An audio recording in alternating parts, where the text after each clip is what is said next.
para direccionar la razón por la cual principalmente Dios nos escogió desde antes de la fundación del mundo, ¿no? Y nos inscribió en el libro de la vida. Y después nos dio talentos y dones para que pudiéramos gozarnos en ellos, alabándole y glorificándole, que no es simplemente cantar, ¿no? Sino vivir una vida que manifieste su paternidad en nosotros. La Biblia dice en Mateo 5:13 que nosotros somos la sal de la tierra y la luz del mundo. Y si la sal se desvaneciese, ¿con qué será salada? Ya no sirve para nada, sino para ser hollada o pisoteada y echada afuera.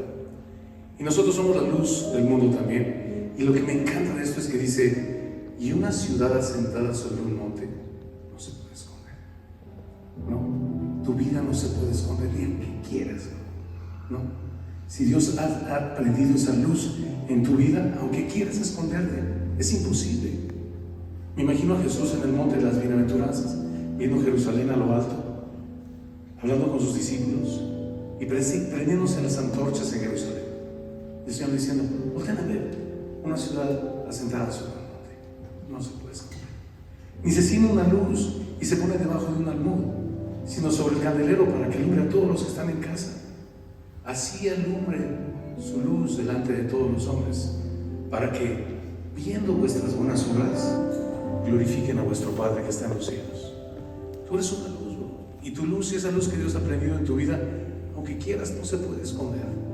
Aunque tú menospreciares en algún momento, y no digo que así sea, el talento o el don que Dios te haya dado, quiero que sepas que poco o mucho, tú sabes la parábola de los talentos, ¿no? Mateo capítulo 25, a uno le dio 2, a otro le dio 5 y a uno le dio 1, a uno le dio 1, a otro 2 y a otro 5, ¿verdad? A cada quien conforme a su capacidad y en un tiempo preestablecido por Dios vino a ser Dios cuentas con ellos. Pero no importa, el que tenía 1 o el que tenía 2 o el que tenía 5 tenía que ponerlo a trabajar. Ese era el don de Dios que Dios nos había dado, es algo precioso que Dios te ha dado, ¿no? Igual, no todos tienen el mismo talento y esa es una realidad, ¿no? No todos tenemos el mismo nivel o capacidad o tamaño, pero donde Dios, el talento que Dios te dio es para que se use en su gloria y Dios te va a poner en el lugar correcto y te va a dar el tiempo correcto, porque dice que después de un tiempo vino a hacer cuentas con sus discípulos, ¿verdad? Y el que le había dado 1 le dijo: Señor, yo sé que eres hombre rudo, que ciegas donde no sembraste, y tuve temor y por eso fui y lo escondí. Se pone no se enciende una luz y se pone debajo de un almud, sino sobre el candelero. Este cuate fue y lo escondió porque tenía temor, ¿no? Bien dices de mí, dice el Señor, ¿no? Que soy hombre rudo, pues, y que ciego donde no sembré. Hubieras pensado, si sabías esto, debías haberle dado este talento que te di a los banqueros para que sacaran réditos, ¿no? Sabías que yo vendría a cegar y lo escondiste y vengo a cegar. Y no importa, y muy probablemente este cuate que tenía un talento lo fue y lo escondió porque consideró que el que tenía 2 pues era demasiado. No se trata de competir, o que el que tenía 5 tenía más, ¿no? A lo mejor Dios me menospreció porque me hubiera dado la voz que le dio a mis hermanos, ¿no? Y a mí me dio un chisguetito, ¿no? Pero no, 1, 2 o 5 talentos son para que los pongas a actuar, es para la gloria de Dios, para que viendo los hombres que nos rodean nuestras obras glorifiquen a nuestro Padre. No es para la gloria de Josué, no es para la gloria de Alvarito, ¿no? Es para la gloria de Cristo. El talento que Dios nos dio es para su gloria, no para que lo direccionemos correctamente. Sea 1, sea 2, sea 5, ¿verdad? Sea 1, sea 2, sea 5, yo no te conozco, pero todos los talentos que Dios nos ha dado. Si Torre Fuerte hubiera tenido un cantante como uno de estos varones, yo hubiera estado feliz, te lo digo con toda mi alma, de haber preparado los boletos de avión. Sinceramente. De haber hecho las reservaciones en los hoteles. Eso hubiera sido mi participación. ¿Me entiendes? No importa el talento que Dios nos haya dado, debemos de aprovechar, porque esta es la única oportunidad que tienes en la eternidad de darle gloria a Dios a pesar de tu naturaleza caída. Porque cuando en un abrir y cerrar de ojos Él cambie el cuerpo de la humillación tuya por uno semejante al de la gloria suya, esa oportunidad se habrá acabado. ¿Me entiendes? Ahora ya no habrá hombre ni varón, ni nos daremos en casamiento, ni nos casaremos, todos seremos uno en Cristo igual, ya no habrá talentos diferentes.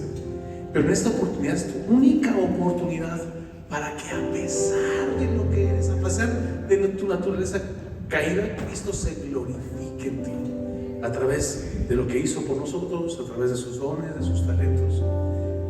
Es una bendición estar con ustedes y no sé, yo siento en mi corazón compartir esto con ustedes. Algo muy importante, chicos, muy importante, súper importante. La fe es por el oír. Romanos 10:17.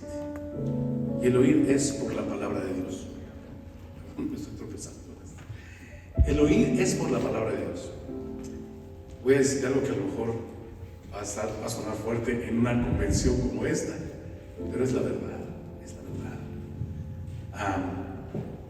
Al pasar de los años me he dado cuenta que es real, Rodo, ¿no? El mundo pasa en sus deseos. Y yo ayer tenía 14 años y ayer tenía 30 y tocaba con Torre Fuerte.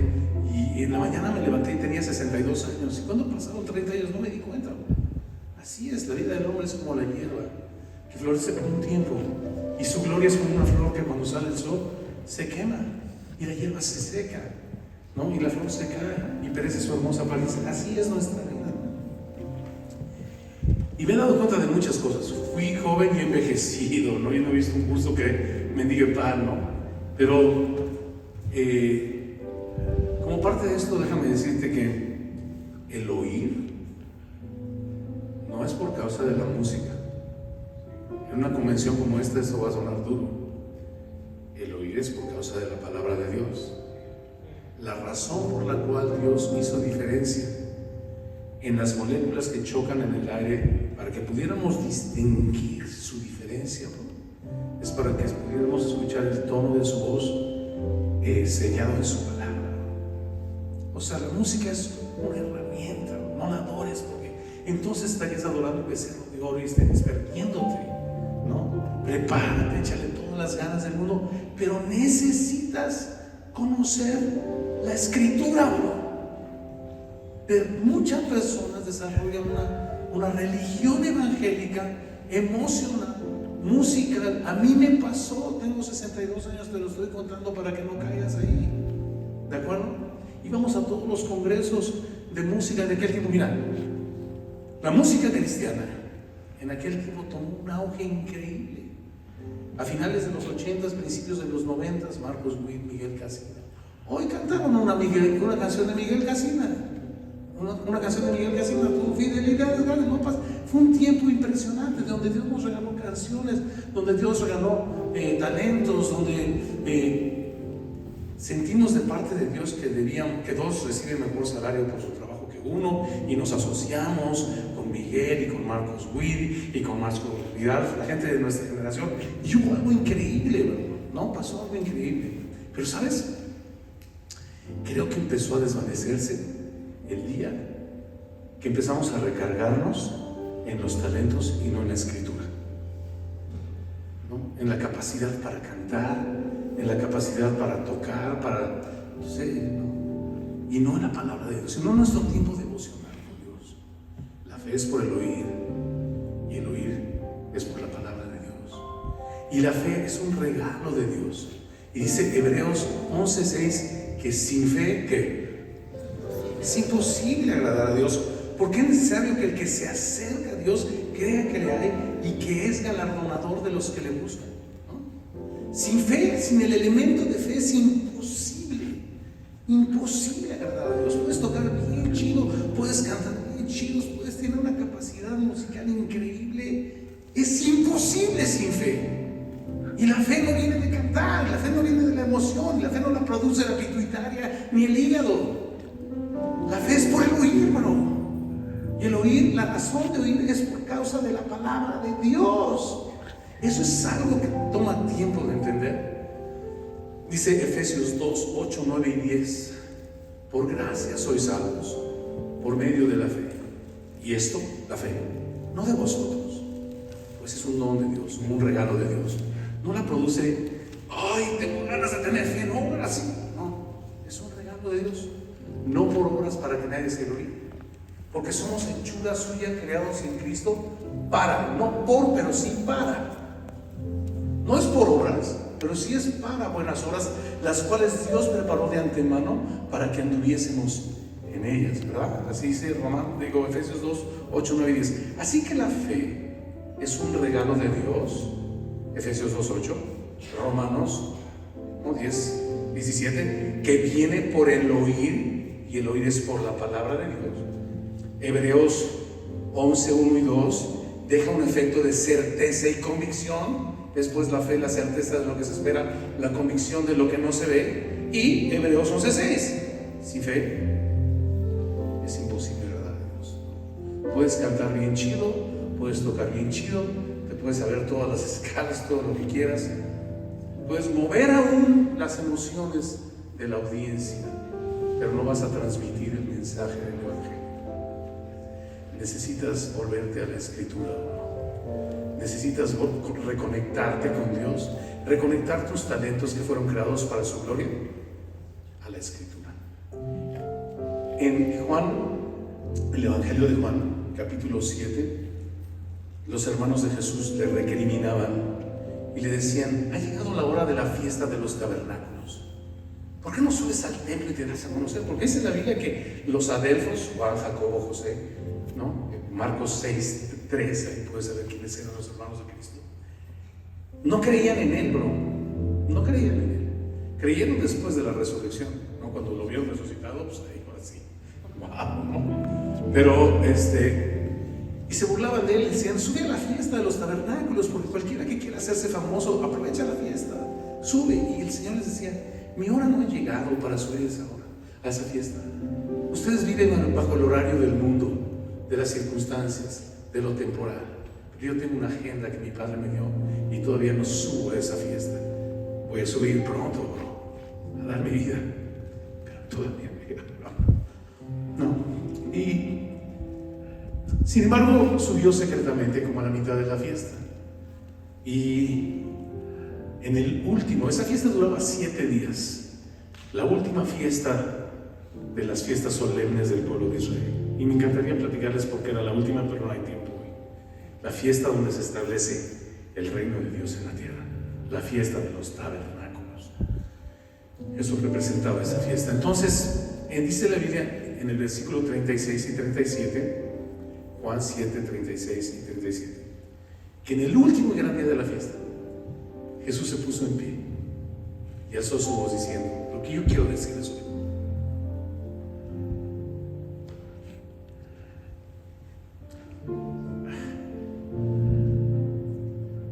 Jesús alzó su voz diciendo: si alguno tiene sed, venga a mí y beba. El que cree en mí, como dice la Escritura, no como dice la comadre, ni como dice la religión, ni como dice los ólicos o los hélicos o los que me digas. El que cree en mí, como dice la Escritura, de su interior correrán ríos de agua de vida. Pero es para el que tiene sed, venga a mí. Ahí está. El que cree en mí, como dice la Escritura, necesitas conocer al Dios de la Escritura. Hemos recibido un legado de emociones, de sentimientos. Expresamos muchas veces y tenemos una fe incompleta, de expectativas incompletas, y ponemos a Dios cargas que Dios no prometió. ¿De acuerdo? Y nos desanimamos cuando vemos que nuestras expectativas no se cumplen. Pero es que, ¿sabes qué? Mateo capítulo 22, erráis ignorando las Escrituras y el poder de Dios. ¿De acuerdo? Muchos el poder de Dios, pero el poder de Dios conforme a las Escrituras, bro. Y a veces nos movimos a las emociones y ponemos expectativas raras y permitimos que hombres que no se sacian de usar las artimañas del error nos arrastren, bro, moviendo nuestras emociones, manipulándonos a través a lo mejor de levantar la voz y tener un carisma ¿no? arrollador o tonalidades muy acá. esos talentos bien dirigidos en el Señor conforme a la Escritura se pueden convertir en ríos de agua viva, pero si no, son muy nocivos, porque generan expectativas que cuando no se cumplen desaniman a los hijos de Dios. Necesitas conocer a Dios. Eso es lo que quiero decirte. La fe es por el oír es por la palabra de Dios. El que cree en mí conforme a lo que dice la Escritura, de su interior corre. ¿Conoces la Escritura? ¿Tienes tiempos devocionales con Dios todos los días? ¿Has escudriñado la Escritura? Escudriñado, no leído. La Biblia en un año. No creo mucho en eso, porque la Biblia se debe beber. Jesús dijo, no, venga a mí y beba. La Biblia se debe beber como los pajaritos beben el agua. ¿Has visto cómo los pajaritos beben el agua? Dan un traguito y luego voltean al cielo. ¿Lo has visto? Así se debe leer la Biblia. Un traguito y volteas al cielo, bro. Y le preguntas, ¿qué de mí con esto, Señor? ¿Cómo lo aplico, Señor? ¿No? Pero hay gente que la lee en un año, bro, y no entiende nada. No hay un proceso de metabolización espiritual. Necesitas comer la palabra de Dios y necesitas permitir que ésta se digiera en tu vida. Necesitas meditar en ella de día y de noche para ser un árbol plantado junto a corrientes de aguas que son la palabra de Dios, y que dé su fruto a su tiempo y su hoja no caiga, y todo lo que hagas en el Señor prospere. ¿Cuánta gente se desanima porque su religión no prospera? Porque está llena de expectativas fuera de los límites de las promesas de Dios. Jesús dijo, pedís y no recibís, porque pedís mal para gastar en vuestros deleites. Pero si mis padres, dice, a esto me gusta. Creo que está en Juan 17. Sí, por ahí. Juan 15, 7 y 8. Ya me acuerdo. Juan 15, 7 y 8. Dice así: si mis palabras permanecen en ti y tú permaneces en mí, pide todo lo que quieras y te será hecho. Pero fíjate que hay un sí condicional antes. Porque pedimos y no recibimos, porque pedimos mal para gastar en nuestros deleites. Pero si mis palabras permanecen en ti y tú permaneces en mí, dice el Señor, yo lo pongo por escrito, pídeme lo que quieras, porque no me vas a pedir nada fuera de mi voluntad. Si mi palabra permanece en ti, vas a conocer mi voluntad y te vas a alinear a ella. Por eso yo me comprometo a darte todo lo que quieras. Si mis palabras permanecen en ti y tú permaneces en mí, pide todo lo que quieras y te será hecho. Te estoy dando la cita, Juan 15, 7, ¿no? El 8, porque en esto es glorificado mi Padre, en que llevéis mucho fruto y seáis así mis discípulos. ¿De acuerdo? Cuando la palabra de Dios permanece en ti y tú permaneces en comunión con Dios conforme a su palabra, pides conforme a su voluntad, y Dios va a darte todo. ¿Por qué? Porque la voluntad de Dios es que lleves mucho fruto. Y Él es la vid verdadera. Ese capítulo, el capítulo 15 de Juan, es el capítulo de la vid verdadera. El versículo 5 dice: yo soy la vid y vosotros sois los pámpanos. Todo pámpano que en mí permanece lleva mucho fruto, porque separados de mí nada podéis hacer, ¿no? Nada podéis hacer.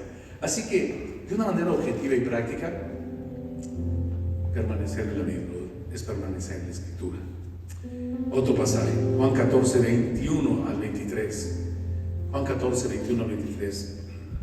Jesús dijo: el que tiene mis mandamientos y los guarda, ese es el que me ama. No el que canta chido necesariamente. Y yo no estoy en contra de cantar chido, no, sí, pero que nuestra doxología sea el resultado de la revelación escritural de Dios a mi corazón. ¿De acuerdo? ¿Sí? ¿Entendemos lo que estoy diciendo? ¿No? Doxología es un tipo de cantar y alabar a Dios, pero que nuestro cántico sea el resultado de la revelación bíblica de Dios a mi corazón. ¿Sí entienden lo que digo? Porque luego cantamos y no sabemos ni lo que cantamos. He oído canciones bien bizarras, canciones con cosas que con razón digo, está bien chida la melodía y el arreglo está impresionante, pero lo que están diciendo no tiene nada que ver con la palabra de Dios, ¿no? Juan 14, 21, pues: el que tiene mis mandamientos y los guarda, este es el que me ama. Y el que me ama será amado por mi Padre, y yo le amaré y me manifestaré. En el versículo 22 le respondió Judas, no el Iscariote, sino el hijo de Alfeo: le respondió: Señor, ¿cómo es que te manifestarás a nosotros y no al mundo? Y responde Jesús: el que me ama, el que verdaderamente me ama, la evidencia es que mi palabra guardará, y mi Padre le hará, y vendremos mi Padre y yo, y haremos morada con él. Por lo tanto, quiero terminar este breve momento diciéndoles: pueblo de Dios, vuélvete a la Escritura. Que tus canciones, canta con el entendimiento, canta con el espíritu, pero canta con el entendimiento. Que tus canciones lleven el mensaje completo del Evangelio, la buena noticia. A mí me encanta cómo se sintetiza esta buena noticia en 2 Corintios 5:19, que dice así: que Dios estaba en Cristo, reconciliando consigo mismo al mundo, y no tomando en cuenta a los hombres sus pecados. Qué buena noticia. Imprégnate de la palabra de Dios, conócelo. Juan 17:3 dice: porque en esto consiste la vida, en que te conozcan a ti, el único Dios verdadero, y a Jesucristo tu Hijo, quien has enviado. ¿No? En eso consiste la vida. Conócelo, conócelo. Alvarito decía hace un rato del final del Evangelio de Juan, y me encantó. Juan termina su Evangelio antes del epitafio o del epílogo del capítulo 21 de Juan, que para mí es un epílogo. El capítulo 20 es el final, donde Juan nos deja saber la razón de la escritura de todo el Evangelio de Juan. En el versículo 30 y 31 dice: hizo además Jesús muchas otras señales en presencia de sus discípulos, las cuales no están escritas en este libro. Pero estas se han escrito para que creáis que Jesús es el Cristo, el Hijo de Dios, y para que creyendo tengáis vida en su nombre, vida eterna en su nombre. Necesitas conocerlo, necesitas volverte a las sendas antiguas. Decía Alvarito: esta generación ya no quiere, o no sé si algo, creo que lo dijiste tú, Josué, esta generación ya no quiere discipulados, o alguno de ellos lo dijo, y me llamó la atención mucho, ¿verdad? Alguno de ellos lo dijo, Ricardo, perdón. Y dije: ¿sabes? Lo voy a hacer con mucho dolor en mi alma, ¿no? Pero es la verdad, ¿no? Y ahí te va. La razón mucho de eso es que los pastores nos hemos alejado de la palabra de Dios. No tienen la culpa ellos, no tiene la culpa esta generación. Tenemos la culpa los pastores. El Señor nos dijo en el epílogo de Juan 21, en el ejemplo de Pedro: ¿me amas, Pedro? Le dijo: sí, Señor, tú sabes que te amo. Apacienta mis ovejas. Ya me voy, no me digas que me amas. Y las dejas muriéndose de hambre simplemente sobre un fundamento de tus prejuicios. ¿Qué prejuicios? No, pues esos zapatos no son de Dios. No, pues ponerte un tatuaje pues no es de Dios. Son una bola de tonterías y prejuicios, ¿no? Yo no estoy a favor de los tatuajes, no me vayas a malinterpretar. Pero simplemente son formas externas, provisiones externas, relaciones externas que vienen de pastores. Yo sé, mientras me escuchan, ¿verdad? Que vienen de pastores que se han alejado de la comisión que Dios nos dio. ¿Cuál es la comisión que Dios nos dio? Apacentar a las ovejas. ¿Qué significa eso? ¿Qué significa apacentar a las ovejas? Llevarlas a los pastos, ¿no? Los pastos de reposo, las aguas de reposo, los delicados pastos de la palabra de Dios. Pero no hemos dejado. Oye, es que discipulamos a los chavos en base a nuestros prejuicios o nuestras predisposiciones, o cómo me gustaría vestir, o cómo te debes vestirte en base a cómo me gusta a mí vestirse, o qué música debes escuchar en base a lo que yo creo que es lo que se debe escuchar, ¿no? Estoy hablando de otra forma. No en base a la palabra de Dios. No en base a la palabra de Dios. Y yo creo que el día que nos volvamos a la Escritura, los hijos de Dios, mis ovejas van a oír mi voz. Gracias. Mis ovejas van. El día que nos volvamos a la Escritura, el día que volvamos a la comisión que Dios nos dio de apacentar las ovejas y las llevemos a la palabra de Dios, Juan capítulo 10, mis ovejas me oyen y conocen mi voz, y me siguen. La voz de los extraños ya se hartaron de seguir y nunca la van a seguir porque no son de los extraños. Pero el día que vuelvan a oír mi voz, mis ovejas van a venir, me van a seguir y yo les voy a dar la vida eterna. Y yo les doy la vida eterna y no perecerán jamás. Mi Padre que me las dio es más fuerte que todos y nadie las podrá arrebatar de la mano de mi Padre. Mi Padre y yo, ¿qué? Uno somos, ¿verdad? Así que, hermanos, volvamos a la comisión. Si hay algún pastor aquí como a mí, algún día yo recibí esta exhortación. Cuando estábamos con Torre Fuerte, cometimos muchos errores, y uno de los cuales, por los cuales Dios nos serruchó el piso. Lo digo por mí y no lo digo por Álvaro, ni lo digo por Héctor, lo digo por mí. Es que llegamos a tener tanto éxito que yo pensé que ya lo habíamos hecho, que estábamos ya cumpliendo la comisión de Dios, haciendo conciertos cada fin de semana en toda Latinoamérica, llenando estadios, llenando así y hablándoles del amor de Dios, pero un amor que no era un amor en la verdad. Mi palabra es verdad. Juan 17. Y entonces yo creo que Dios se hartó, pero como Dios es bueno, y lo cantaron mis hermanos de una manera espectacular, nos serruchó. A mí, en mi caso, voy a hablar ahora en primera persona, me serruchó el piso, me sacó de ahí, me puso a patear latas en un lugar donde yo vivía y encontrar que lo que significaba el Salmo 16. Tus cuerdas me han caído en lugares deleitosos. Y es hermosa la porción que me ha tocado. Y mi porción era el Señor. Tenía que volverme a Él, saciarme de Él. No saciarme de conciertos y de música y de éxito ministerial, sino saciarme en lo secreto, ¿no?, del Señor. Y la recompensa que he recibido en lo público es el privilegio de ser discípulo. Adora a tu Padre en lo secreto y tu Padre que ve en lo secreto te recompensará. Lo público que tengo es simplemente que hoy Dios me ha permitido ser discípulos de la Escritura y animarles a conocerle a través de la palabra de Dios. Así que bueno, eso es todo, hermanos. Volvámonos a la Biblia, volvámonos a la Escritura. Yo traje unos libros y no es mi intención de ninguna manera hacer negocio con la venta de mis libros. Si lo quieres, si no traes dinero, ahí está. Si quieres dejar una ofrenda, está bien. Si no, tómalo.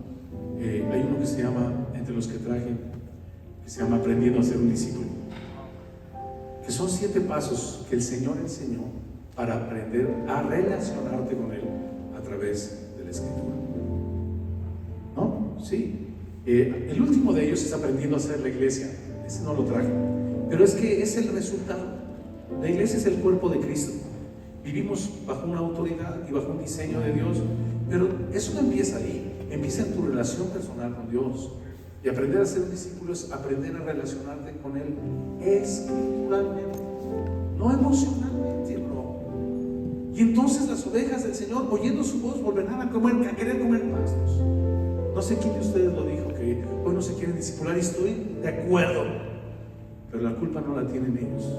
La tenemos los pastores que hemos dejado de llevar a cabo nuestra comisión y que deseamos que Dios sea relevantes, poniéndoles cosas bonitas, haciéndoles promesas temporales, ¿no?, que nada tienen que ver con la voluntad de Dios expresada en la palabra. Pero cuando vuelvan a oír su voz, cuando los pastores vuelvan a predicar la Escritura, las ovejas correrán, porque no hay mejores pastos que esos, y volverán a saciarse del Señor. Así que volvamos a la Escritura, hermanos. ¿Vale? Volvamos. Me da mucho gusto estar con ustedes. Gracias por este espacio. Le